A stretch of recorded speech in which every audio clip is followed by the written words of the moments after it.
Alright, so we're a couple weeks into our 1970 Chevelle Malibu Sport Coupe restoration. This is an original 4-speed car, V8. Came with the L48 option, which was the 350 with a 300 horsepower. It was the highest horsepower 350 that these cars came with this year. It also has the original 4-speed Muncie M20 transmission and the original 12-volt 355 rear end. The original color was shadow gray, which you can see here on the bottom of the trunk lid. It also came with a black vinyl top and all black interior. When we originally purchased the vehicle, we were planning on doing the typical SS clone conversion that you see out there quite a bit for these year vehicles. It's probably one of the most sought after Chevy muscle cars, other than the '69 Camaro Z28.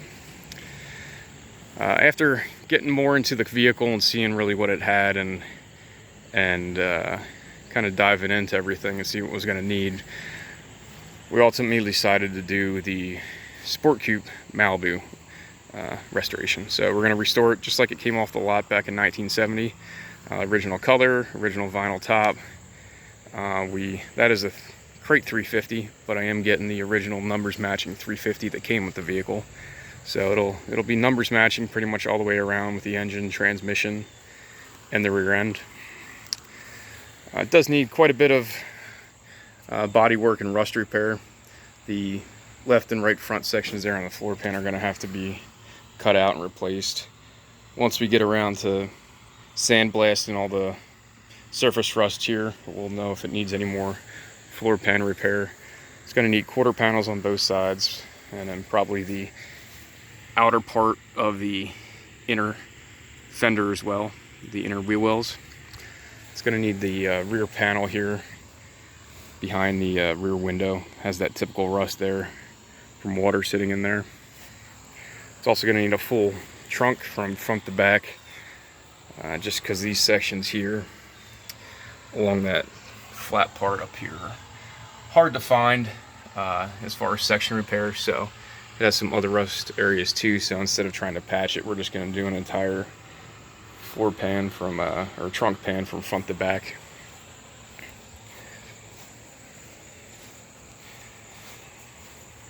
And then it also has some rust here on the body mount locations on the front.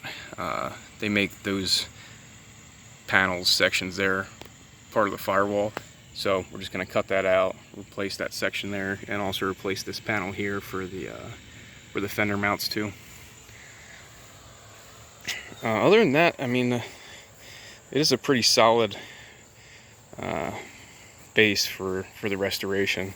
There's no rust up front. As far as the underneath goes, there's no rust on the frame at all. I mean, there's some surface rust, but as far as being a 50-year-old vehicle, the frame is almost completely clean. It's going to need an inner rocker on this right side here. You can see it better from the inside. The quarter panels are obviously pretty shot. Probably the original ones, and it looks like somebody along the way tried to repair them, but that'll all be cut out, gutted, and replaced, and we're gonna restore her back to her original glory. A lot of these vehicles were restored to the SS 454 450 horsepower LS6 option, but instead of doing that on this one, I think we're gonna keep her original, restore it with the 300 horsepower 350. Still a fun car to drive with a 4-speed transmission, the 355 gears in the rear, and be a little bit of a cheaper restoration as well, because we won't have to replace the whole drivetrain. We won't have to replace the dash with the 3 circular gauges there. We're just going to keep it original. One thing we are going to add is a tachometer, which is going to go right there where the clock is, or would be on the right. They make, obviously weren't original, but they make aftermarket gauges, tachometers that look like the original. They match the original colors of the original gauges there, so it won't stick out, but at least it'll have a tach that's hidden and not mounted on the dash or the steering wheel. So like I said, we're a couple weeks in.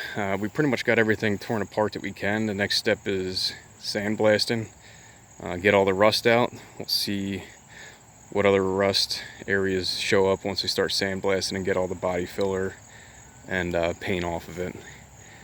And then we'll probably start with the floor pans, start putting that in, get the engine out, most likely take the body off the frame, do the inner rocker on the side, which is hard to get to unless you take it off the frame. So